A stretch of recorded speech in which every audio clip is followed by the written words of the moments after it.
Yep, sanibonani bafethu. Shalulile has left Mamelodi Sundowns, yeah bafethu, and I've been hearing abantu bathi faneka join Pirates or Kaizer Chiefs. Mr. Shalulile, that will be a wrong move. Cabanga somdala kanje bese soyenza ama wrong move. Uhluleke ukuyenza le wrong move usasemncane, wayenza right move. Why manje sofanele uyenza i wrong move? Nama was one of the people abathi ngabe ujoin Kaizer Chiefs or Pirates. No, Peter Shalulile, don't join any team yaku PSL. You know why? Peter Shalulile, you have already won yonke into ne-team yaku PSL.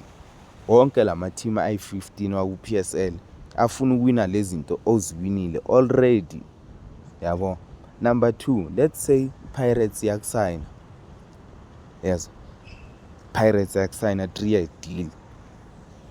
1 year option to extend. Yabo.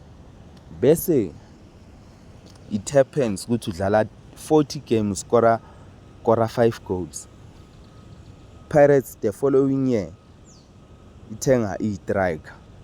Bese wena izoyenzani Pirates izokulona out, uzoba sona 34, 33, izokulona out, and not just loaning you out to Barcelona, to Manchester City. No, they will loan you out to Chippa United, and but uyothola confidence yakho.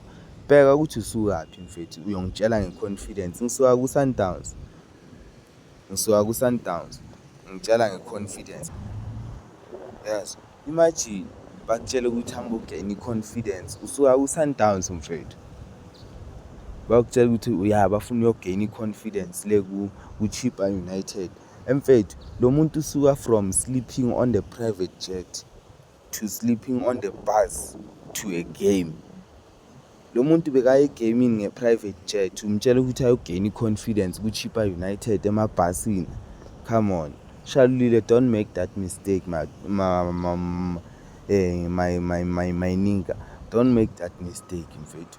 Wena thatha i-Oloprane East or North Africa or Saudi.